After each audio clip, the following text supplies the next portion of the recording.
Ada 1, 2, 3, 10, 12. Waduh, banyak banget ya pokoknya. Teman, kerbau juga gak mau kalah tertib sama manusia loh. Setiap pagi, sobat-sobat Otan sudah pergi mandi. Ayo acung tangannya yang kalau mandi harus dimarahin mamanya dulu. Ih, malu deh sama kebo. Tolong! Sepertinya Otan dengar ada yang minta tolong. Anakku! Tolong, anakku hilang!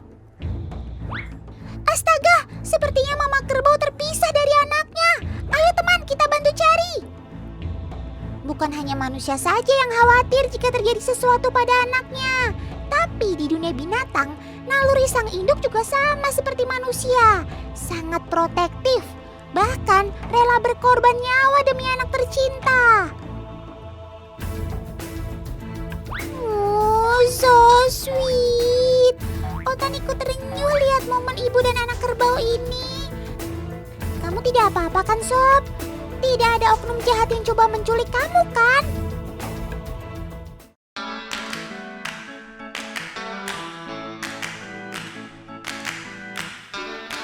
Hei penonton, pada diem aja nih.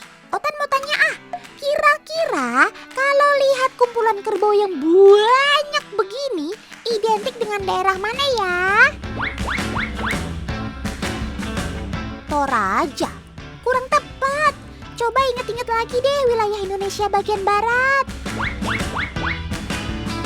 100 buat kamu. Sumatera Barat.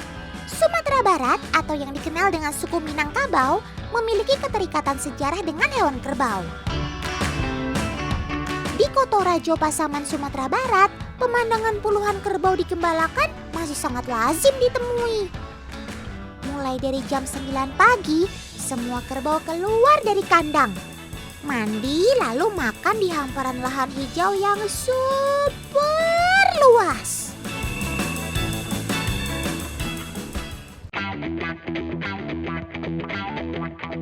Jika hari mulai sore, para gembala mulai menggiring kerbau pulang ke kandang. Waduh, kabut mulai turun nih Sob. Sepertinya sebentar lagi akan turun hujan. Cepatlah bergegas pulang. Nah ini dia teman perbedaan kerbau dengan hewan ternak domba atau kambing. Para gembala harus sangat teliti saat mengangon kerbau. Sebab mereka kurang pintar untuk tahu jalan pulang ke kandang. Hati-hati Sob, aliran airnya semakin deras. Jika turun hujan, maka volume air di sini akan semakin tinggi. Akhirnya, sampai juga dengan selamat. Ayo dicek lagi ya, sudah lengkap belum teman-teman satu kandangnya? Teman, balik lagi ke soal sejarah yuk. Kira-kira ada hubungan apa hayo kerbau dengan suku Minang? Oke, daripada tebak-tebak buah manggis, lebih baik kita tanya orang Minangkabau langsung deh. Sebenarnya begini, mayoritas penduduk Minangkabau itu pada umumnya pertanian. Jadi pada umumnya itu yang kita gunakan untuk mengelola pertanian atau sawah itu menggunakan tenaga kerbau. Lalu kata Minangkabau berasal dari kata apa ya Pak? Minangkabau jadinya Minang Kerbau. Diminangkan lagi Minangkabau. Ayo, kenapa disebut Minang Kerbau? Kalau soal ini, Otan sudah pernah dengar cerita sejarahnya. Jadi pada abad ke-16, Kerajaan Majapahit melakukan ekspedisi untuk memperluas wilayah kerajaannya. Dan Kerajaan Paguruyung yang dipimpin oleh Raja Aditya Warman menjadi target daerah kekuasaan Majapahit. Namun untuk mencegah pertempuran dan memakan korban jiwa, maka tercetuslah adu kerbau antar dua kerajaan. Jika Kerajaan Pagaruyung menang, maka Kerajaan Majapahit diminta untuk kembali ke Pulau Jawa. Kalau dulu cuma adu kerbau, orang berpikir kalau semakin kerbau besar tentu ada menangnya. Nah, orang Minang berpikir bukan begitu. Bagaimana supaya bisa kalah yang kerbau yang besar? maka dicarilah anak kerbau yang kecil. Tujuannya apa? Anak kerbau ini pertama dipuasakan. Berarti kalau sudah dia dipuasakan sampai 2 hari, dia akan kehausan. Orang dari Jawa bawa kerbaunya besar. Orang dari Minang dibawa kerbaunya kecil. Sehingga kerbau Sumbar atau kerbau Minang itu berada di bawah perut kerbau orang Jawa. Akibatnya bukan adu kerbau, bukan adu tanduk. Tapi yang kerbau yang kecil orang Minang itu cuma menyeruduk dari bawah ke perut kerbau orang Jawa. Akhirnya kalau sudah bocor perutnya tentu kalah. Dan kata menang kerbau menjadi seruan kerajaan Pagaruyung untuk merayakan kemenangannya. Onde-mande, ini dia makanan paling enak di dunia, rendang. Kelezatan makanan khas Sumatera Barat ini sudah diakui dunia melalui survei CNN internasional loh.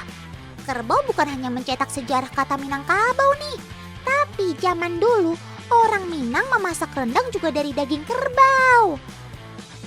Namun seiring zaman, bahan baku rendang pun dibuat dari daging sapi dan ayam.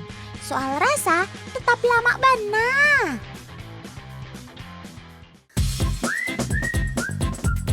Wah, Otan salut banget sama kamu, Sob.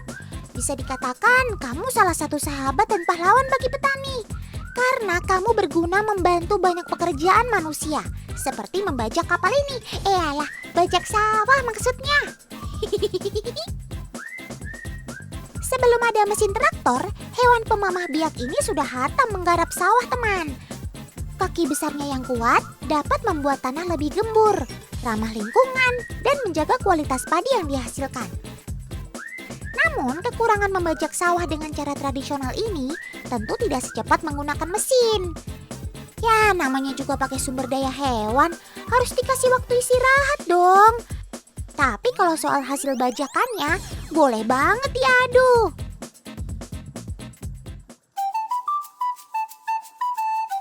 Lah. Kenapa matanya ditutup ya? Jangan-jangan mau main petak umpet nih. Otan siap-siap ngumpet ah.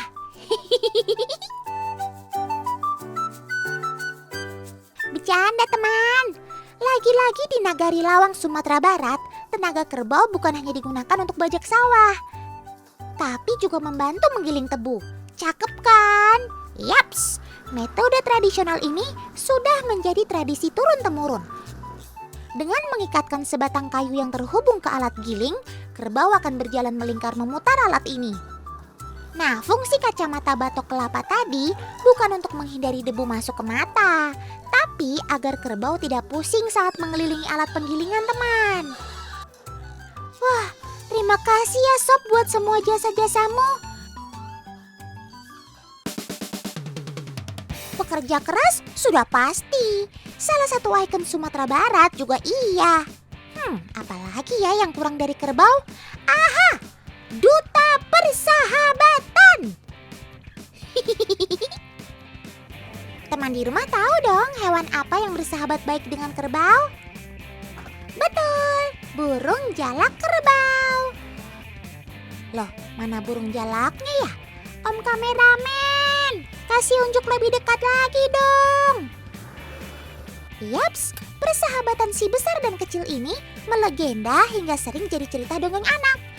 Burung jalak kerap hinggap di tubuh kerbau untuk mencari kutu sebagai sumber makanannya. Kerbau sudah pasti diuntungkan karena kutu-kutu di tubuhnya berkurang. Eits, tapi ada satu lagi nih simbiosis mutualisme kerbau. Sama siapa ya kira-kira?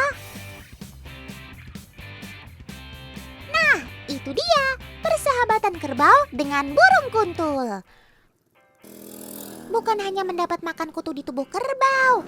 Ketika kerbau berjalan, maka kemungkinan belalang, kumbang, dan lalat berterbangan di sekitar kerbau jadi sasaran empuk untuk burung kuntul mangsa. Terkadang sesuatu yang kita anggap biasa justru jadi berkah untuk orang lain ya. Good job, Bau!